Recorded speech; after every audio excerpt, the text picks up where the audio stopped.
بسم اللہ الرحمن الرحیم۔ السلام علیکم ورحمۃ اللہ وبرکاتہ۔ ہم آپ کو اپنے اس چینل حافظ وائس چینل کے اندر خوش آمدید کہتے ہیں۔ ہم لے کر آئے ہیں آپ کے لیے ایک بیان حضرت مولانا قاری حنیف ملتانی صاحب کا، نبی کریم صلی اللہ علیہ وسلم کی بیٹیاں اور حضرت ایوب علیہ السلام کا صبر، دلوں کو تڑپا دینے والا بیان ضرور سماعت فرمائیے گا۔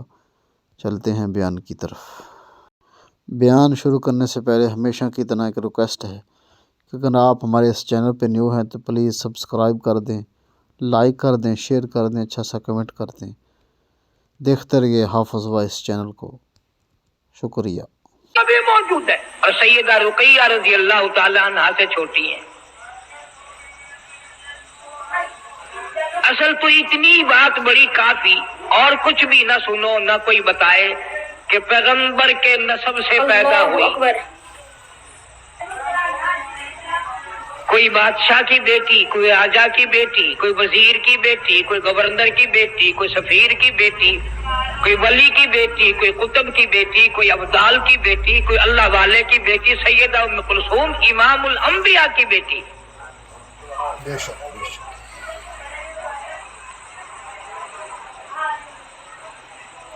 پھر کسی کو ملازماؤں نے کھلایا ہوگا، کسی کو نوکرانیوں نے کھلایا ہوگا، کسی کو ماماؤں نے پالا ہوگا، کسی کو گود میں لے کر ماں نے پیار کیا ہوگا، کسی کو گود میں لے کر باپ نے پیار کیا ہوگا۔ سیدہ ام کلثوم رضی اللہ تعالی عنہا وہ اللہ والی ہے کہ جس کو پیغمبر خدا صلی اللہ علیہ وسلم اپنے مونڈھوں پہ اٹھا کر کھلایا کرتے تھے۔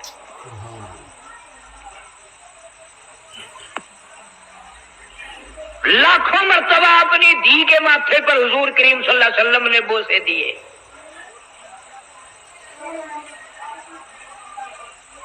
کتنی مبارک ہے وہ دھی جس کو گود ملی سیدہ خدیجہ رضی اللہ تعالی عنہا والی۔ حضور صلی اللہ علیہ وسلم فرمایا کرتے تھے کہ خدیجہ امور خانہ داری میں، گھر کے انتظامات میں اور بچوں کے اوپر اتنی مہربان ہے کہ میں نے زندگی میں ایسی عورت اور بچوں پہ مہربان دیکھی ہی نہیں۔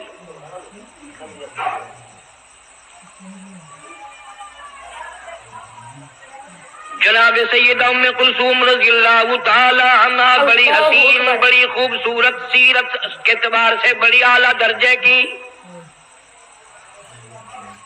پیدائش نبی کے گھر میں ہوئی، پلی نبی کے گھر میں، تربیت نبی نے اپنی نبوت والے ہاتھوں سے کی۔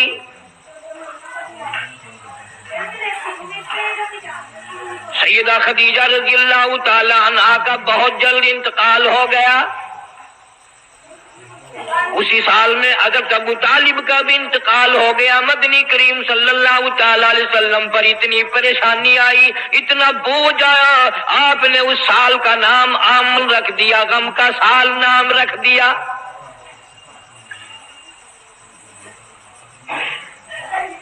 جناب سیدہ ام کلثوم رضی اللہ تعالیٰ عنہا کچھ سیانی ہو گئی، ابو لہب کے بیٹے سے نسبت کر دی سیدہ رقیہ رضی اللہ تعالیٰ عنہا کی بھی، سیدہ ام کلثوم رضی اللہ تعالیٰ عنہا کی بھی اپنے چچا ابو لہب کے بیٹوں سے ان دونوں کی منگنی ہو گئی، ان دونوں سے رشتے ہو گئے۔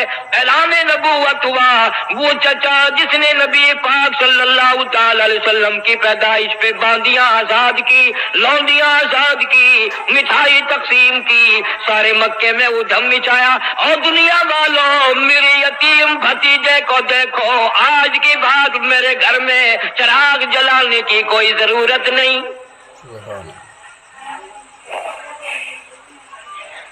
پیدائش کے وقت اتنی محبت کرنے والا، اتنا مسرت کا اظہار کرنے والا، اتنی خوشی منانے والا، جب آپ نے فاران کی چوٹیوں پہ کھڑے ہو کر اعلان فرمایا یا ایھا الناس،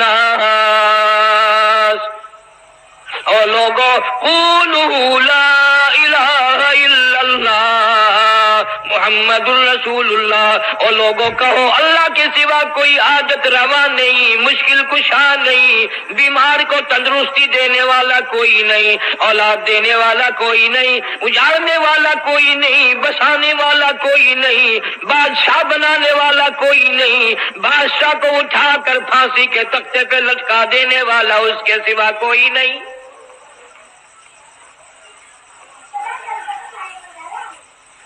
ابو لہب نے اسی وقت سب سے پہلا پتھر مارا چہرے انور پہ.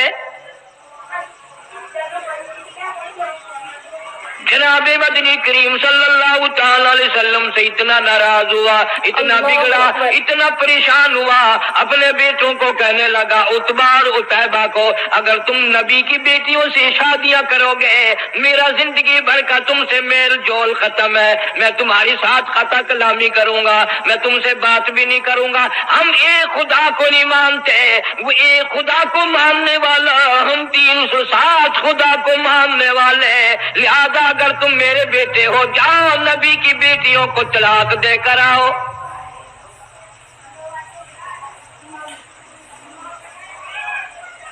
دھیوں کے درد وہی جانتے ہیں جن کے دھی ہیں، جن کے دھی نہیں وہ اس درد کو جانتے ہی نہیں. کس طرح نبھانی پڑتی ہے، کس طرح گزر کرنی پڑتی ہے، کس طرح سر جھکا کے اپنا وقت گزارا کرنا پڑتا ہے. محمد عربی صلی اللہ تعالی علیہ وسلم کے دروازے پہ ابو لہب کے چچا کے دونوں بیٹے آئے اور بڑے نے تو صرف انکار کر دیا، ابھی رخصتی تو ہوئی نہیں تھی، لیکن چھوٹے نے نبی کریم صلی اللہ تعالی علیہ وسلم کی شان میں گستاخی بھی کی، بے ادبی بھی کی، دی کی گالیاں بھی دی.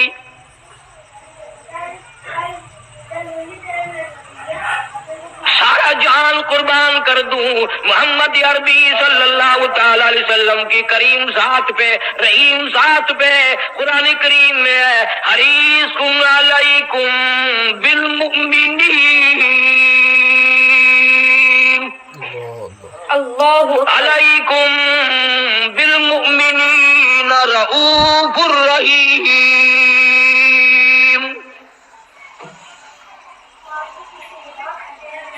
آپ کے دل کو ٹھیس لگی، دکھ پہنچا، کلیجے میں درد اٹھا. ظالم تم میری ساتھ بگاڑ کرتے ہو، مجھے مارتے ہو، مجھے پریشان کرتے ہو. مالک کی کائنات کی قسم، سر کی بالوں سے لے کر پیروں کے ناخنوں تک جسم کا کوئی حصہ ایسا نہیں جہاں تمہارے باپ نے مجھے پتھر نہ مارے ہو. میں نے پھر بھی تمہیں کبھی گالی نہیں دی، کبھی تمہیں برا نہیں کہا، تمہارے لیے بد دعا نہیں کی. ظالموں تم نے میری دھیوں کی بے عزتی کی، تم نے مجھے گالیاں نکالی، مجھے آج درد ہوا ہے. نبی پاک صلی اللہ علیہ وسلم کی بے ساختہ زبان سے آواز نکل گئی، میرے اللہ عتیبہ پہ کوئی کتا مسلط فرما. اللہ اللہ. لا الہ الا اللہ محمد الرسول اللہ اتنا سستا نہیں جتنا تو نے سمجھ رکھا ہے. تیرے گیان سونے کی قیمت ہے، چاندی کی قیمت ہے، کپڑے کی قیمت ہے، دکان کی قیمت ہے، مکان کی قیمت ہے، کلمے کی کوئی قیمت نہیں. جہاں کلمے کی قیمت پوچھنی ہو سیدہ ام کلثوم رضی اللہ تعالیٰ عنہا کی قبر سے پوچھ کیا، اور پیغمبر کی بیٹی کلمے کی وجہ سے تجھے کتنے صدمے اٹھانے پڑے.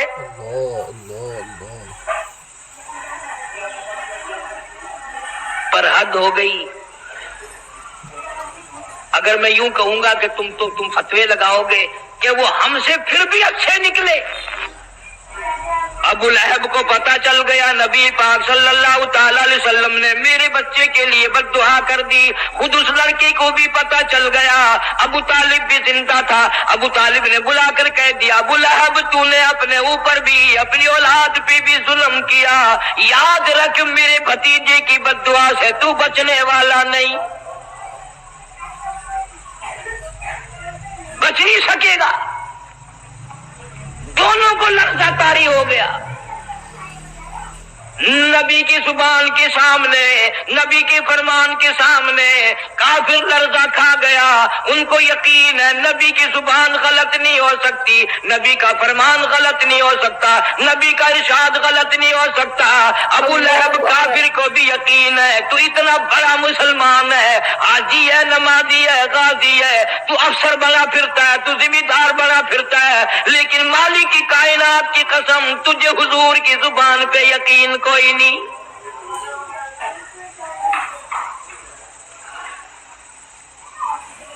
ابو لہب شام کے ملک میں تجارت کے لیے جانے لگا. بیٹے کو الگ نہیں رہنے دیتا ڈر کے مارے، میں اس کی حفاظت کروں گا۔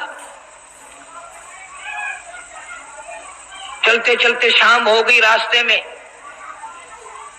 قافلہ ٹھہر گیا۔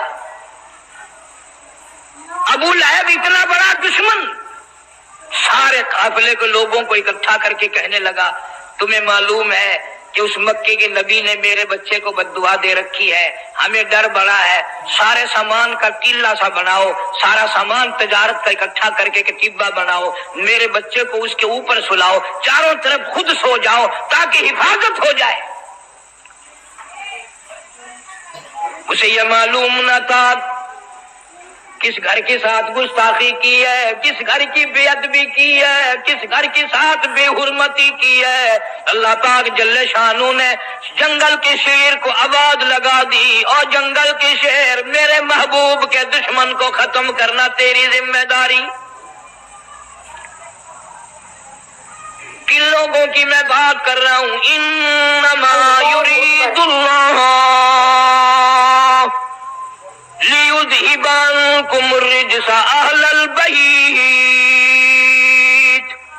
وَيُطَهِّرَكُمْ تَطْهِيرًا۔ اللہ پاک فرماتے ہیں میں نے اپنے محبوب کریم صلی اللہ تعالی علیہ وسلم کے سارے گھرانے کو، آپ کے اہل بیت کو برائیوں سے خود بخود دور کر دیا، پاک بنا دیا میں نے ان کو۔ جنگل کا شیر آتا ہے، حیران کھڑا ہے، پریشان کھڑا ہے، کس طرح شناخت کروں، کس طرح پہچان کروں وہ کون ہے جس نے نبی پاک صلی اللہ علیہ وسلم کی بیٹی کو گالیاں دی ہیں، ظلم نہ ہو جائے، مجھ سے زیادتی نہ ہو جائے۔ اندازہ لگا کلمہ پڑھنے والا تو مسلمان ہے، جنت کا ٹھیکیدار ہے، بہت بڑا مسلمان بنا پھرتا ہے، قبر کا تجھے پتہ نہیں، حشر کا تجھے پتہ نہیں، پلسرات کا تجھے پتہ نہیں، تو نہ جانے دن میں زبان سے کتنے ظلم کرتا ہے، نہ جانے ہاتھ سے کتنے ظلم ڈھاتا ہے، نہ جانے قلم سے کتنے ظلم کرتا ہے۔ آج جنگل کا شیر کھڑا کھڑا رو رہا ہے، الہی مجھے پتہ نہیں چل رہا وہ کون گستاخ ہے، کوئی دوسرے کو تیر دوں ظلم نہ ہو جائے۔ درندہ شرما رہا ہے،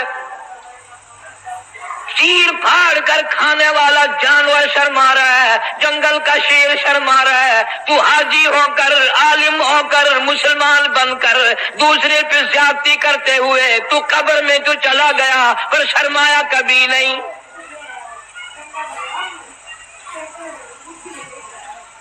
تیرا خیال یہ ہے کہ یہ رات دن کے معاملات بس یوں ہی جیسے ہوا گزر رہی ہے یوں ہی گزر جائیں گے؟ نہ نہ، ایک ایک سانس ریکارڈ ہو رہا ہے۔ بعض صحابہ اکرام نے حضور کریم صلی اللہ علیہ وسلم سے جب یہ سنا کہ ایک ایک لفظ لکھا جائے گا اور ایک ایک حرکت نوٹ کی جائے گی، خدا کی قسم 20 برس تک لوگوں سے کلام نہیں کیا، چھوڑ گئے تھے بولنا چولنا بھی۔ جنگل کا شیر انتظار میں کھڑا ہے، اللہ پاک جل شانہ کی طرف سے جنگل کو آواز آئی، شیر کو آواز آئی، اور جنگل کے شیر ان سب کے منہ دیکھ لے سونگ کر، جس کے منہ سے نبی کی دھی کو گالیاں دینے کی، بے ادبی کی، گستاخی کی بو آئے، بدبو آئے، اس کو مار ڈالنا ہے۔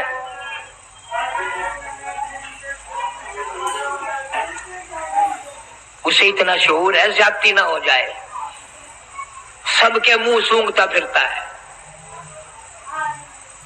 چاروں طرف سونے والوں کے منہ سونگ بیٹھا، پتہ پھر بھی نہ چلا۔ پھر حیران الہی کیا کروں، ان میں نہیں ہے۔ یہ ساری کائنات مالک کی کائنات کے قبضے قدرت میں ہے، اسی لیے فرمایا اللہ لا الہ الا هو الحی القیوم۔ اللہ پاک جل شانہ نے ہوا کو حکم دیا، جلدی کر تو میرے جنگل کے شیر کو لے سمجھا دے، تو بتا دے میرے محبوب کا گستاخ کہاں سویا ہوا ہے۔ اوپر سے آواز ہوا آئی، اس میں سے بدبو آئی، پیغمبر صلی اللہ علیہ وسلم کی بے ادبی کی، گستاخی کی، پیغمبر کی دھی کو گالی دینے کی۔ جنگل کے شیر نے چھلانگ لگائی، اوپر جا کر اس کو چیر کر ٹکڑے کر دیے۔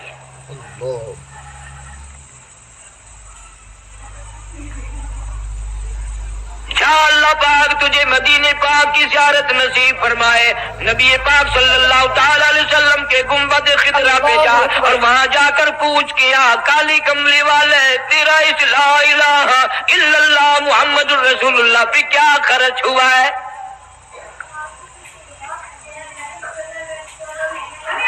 اتنی بڑی بڑی زیادتی صحیح ہے،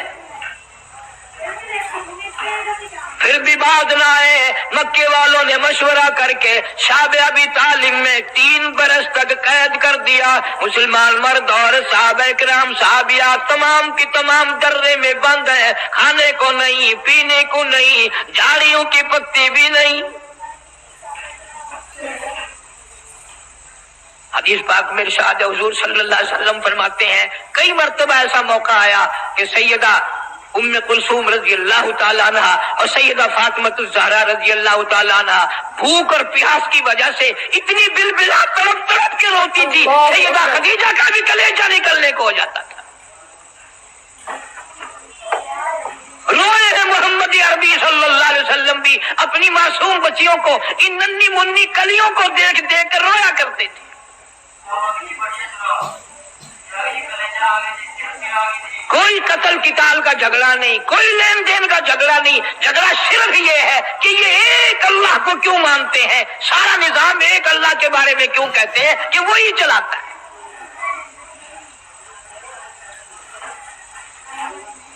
ایک دو دن کی بات نہیں، 3 برس تک بڑی مصیبتیں برداشت کرنی پڑی۔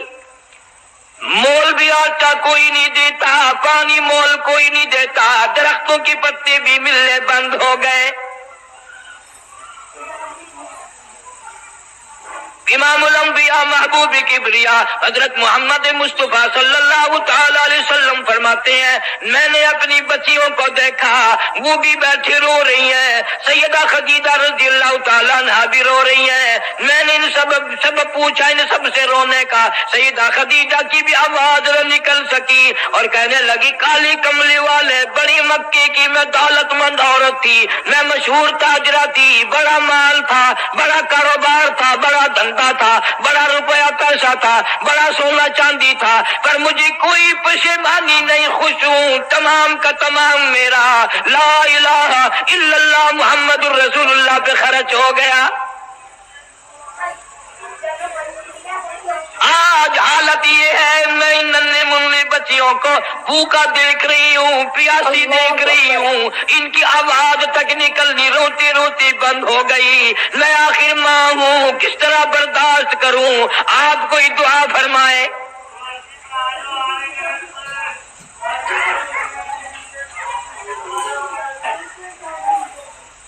3 سال کے عرصے کے بعد سیدہ خدیجہ رضی اللہ تعالیٰ عنہ کے بھتیجے کو پتا چلا کہ میری بوا میری پھوپھی خدیجہ اتنی بیمار ہے، اتنی بھوکی ہے، اتنی پیاسی ہے کہ آج کل میں اس کا دم نکلنے والا ہے۔ باوجود کفر کے، رشتہ داران قرابت کے،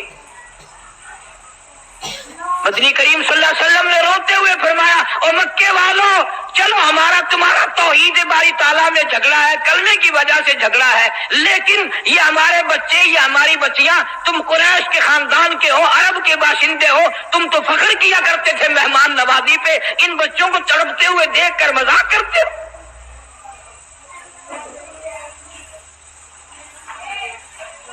تمہیں شرم آنی چاہیے، ننھی منی بچیاں تڑپ رہی ہیں پانی کے بغیر۔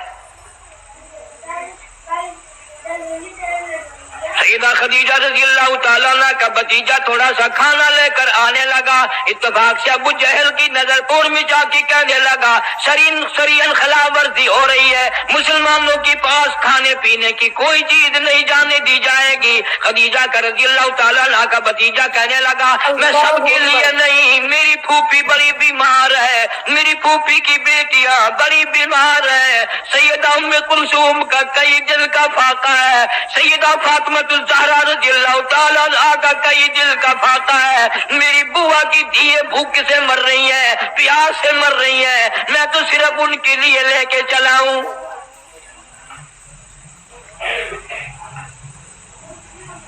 شکر ہے اس زمانے کے لوگ بعد موقع پر کفر و کافر ہونے کے باوجود بھی صلہ رحمی قرابت داری پر جوش مارتی تھی۔ ارے آج دیکھ لو، بھائی کھا رہا ہے، بہن دیکھ رہی ہے، بہن کھا رہی ہے، بھائی دیکھ رہا ہے، اس کے بچے مر رہے ہیں اسے پرواہ نہیں، اس کے بچے مر رہے ہیں اسے پرواہ نہیں۔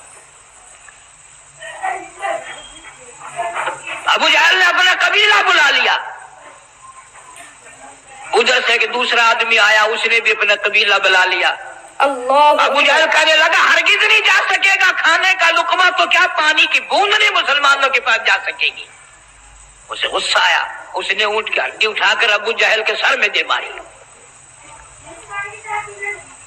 پھر کچھ کافر لوگ اور اکٹھے ہو گئے، کہنے لگے 3 سال ہو گئے تمہاری اب تک آگ بجھی نہیں۔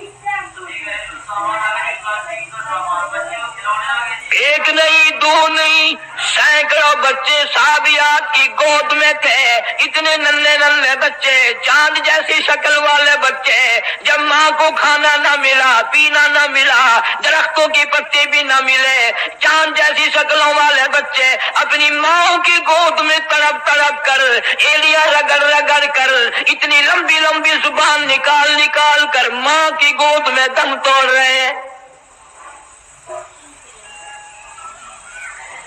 ہر عورت بھی دیکھ رہی ہے، پریشانی کا عالم ہے، لیکن کوئی ثابت نہیں کر سکتا کہ کوئی لا الہ الا اللہ محمد الرسول اللہ پڑھنے والی عورت کوئی یہ کہہ کے نہ اٹھی، کسی نے گلہ نہ کیا، کسی نے شکوہ نہ کیا، کسی نے اسلام کی برائی نہیں کی۔ ایوب علیہ السلام کو معراج ہوا بیماری کے اندر، اپنے زمانے کے بادشاہ ہیں حضرت ایوب علیہ السلام، امیر کبیر آدمی ہے اور اللہ کے پاک پیغمبر ہے۔ ایوب علیہ السلام کی گھر والی حضرت رحمت علیہ السلام یوسف علیہ السلام کی سگی پوتی ہے۔ بس اللہ تبارک و تعالیٰ نے جب اپنے بندے حضرت ایوب علیہ السلام کی تعریف کی تو شیطان کو تکلیف ہوئی۔ اب آگا یہ میرا ایوب علیہ السلام میرا بڑا شکر گزار بنتا ہے، میری بڑی تعریف کرتا ہے، میری بڑی حمد و ثنا کرتا ہے، بڑا ترانہ ریز رہتا ہے، ہر وقت میرے سامنے دامن پھیلاتا ہے، عاجزی کرتا رہتا ہے، مجھ سے مانگتا رہتا ہے۔ شیطان نے آواز دی اسے کیا تکلیف ہے، وہ تیرا شکر ادا کیوں نہ کرے، کمی تو کسی بات کی نہیں، سب کچھ جو تو نے اس کو دے رکھا ہے وہ تجھے یاد نہ کرے تو اور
جاتی ہے، لوگوں کے آٹے چکی چلا چلا کے پیستی ہے، گھڑے اٹھا اٹھا کر 10 میل سے پانی لا کے دیتی ہے، سوکھے چک کر خود بھی کھاتی ہے، پانی میں بھگو کر اپنے شوہر حضرت ایوب علیہ السلام کے منہ میں ڈالتی ہے۔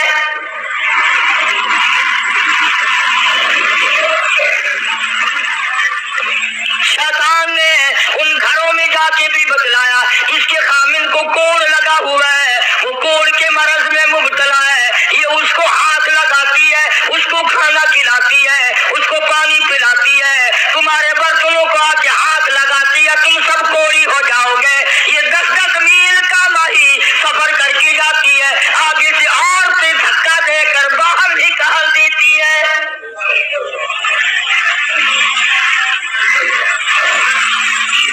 مفسرین نے لکھا ہے کہ حضرت ایوب علیہ السلام کی گھر والی کے ہاتھوں میں چھالے پڑ گئے، لوگوں کے پانی کے مشکیزیں اور گھڑے اٹھا اٹھا کر کندھے کا چمڑا ادھر گیا۔ اس پریشانی کے عالم میں آتی ہے جاتی ہے گزارا کرتی ہے۔ اللہ اکبر۔ بستی والوں نے کہا ساری بستی میں کوڑ پھیلاؤ گے، اسے اٹھا یہاں سے باہر لے جاؤ، اٹھا کے کہیں جنگل میں مارے گی ساری بستی کو۔ پتا چلا کہ یہ جو لوگوں میں ایک بات پھیلی ہوئی ہے کہ مرض دوسرے کو لگ جاتا ہے، یہ نئی بات نہیں، یہ پرانی ہے۔ تیرا مرض مجھے لگ جائے گا، میرا مرض تجھے لگ جائے گا۔ اچھا بیماری ایک دوسرے کو لگ جاتی ہے، کہتے ہیں بیماری میں جراثیم ہوتے ہیں، میں کہتا ہوں کہ زنا کے جراثیم نہیں لگتے، بدماشی میں کوئی جراثیم نہیں، ظلم میں کوئی جراثیم نہیں، اٹھایا جس کو چاہا قتل کر دیا، قتل کرنے میں کوئی جراثیم نہیں، رشوت بٹورنے میں کوئی جراثیم نہیں، یہ جو لوگ حرام کھاتے ہیں، شراب پیتے ہیں، اس میں کوئی جراثیم نہیں، سود کھاتے ہیں، میں کہتا ہوں سود میں اور سود میں کوئی فرق نہیں، صرف 2 لفظ کا فرق ہے، یہ سارا ملک سود کھا رہا ہے۔ باقاعدہ بینکوں میں بیٹھ کر کاغذ قلم گواہ لے کر اپنے اس کا حساب کرتے ہیں، تم نے کم لگایا، میرا سود زیادہ بنتا ہے۔ نئی بات نہیں، شیخ الحدیث حضرت مولانا محمد زکریا صاحب رحمۃ اللہ علیہ نے فضائل میں لکھا ہے کہ 4 آنے سود کا کھانا اتنا عظیم گناہ ہے، اتنا بڑا گناہ ہے، گویا اپنی سگی ماں کے ساتھ 35 مرتبہ بدکاری کی۔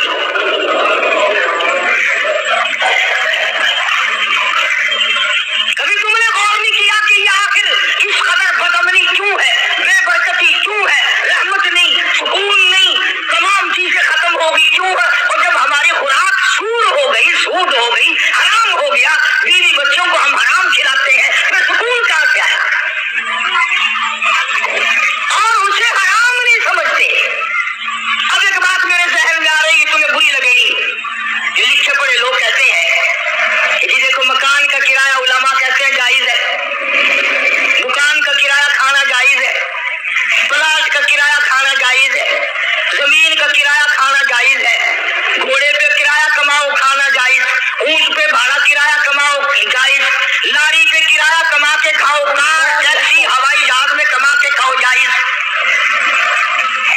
اتنی بات کر کے پھر منہ بناتے ہیں، کہتے ہیں دیکھو نا جی جب ہر چیز کا کرایہ کھانا جائز ہے تو پیسوں کا کرایہ کھانا گناہ کیوں ہے؟ ایک آدمی 100 روپے کسی کو دیتا ہے، وہ یہ کہتا کہ جی 110 لوں گا اگلے مہینے میں، وہ کہتے کیوں گناہ ہے؟ ہر چیز کا جب کرایہ کھانا جائز ہے تو پیسوں کا کرایہ کیوں ناجائز ہے؟ اب لمبے چوڑے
سے اٹھایا نہیں جاتا.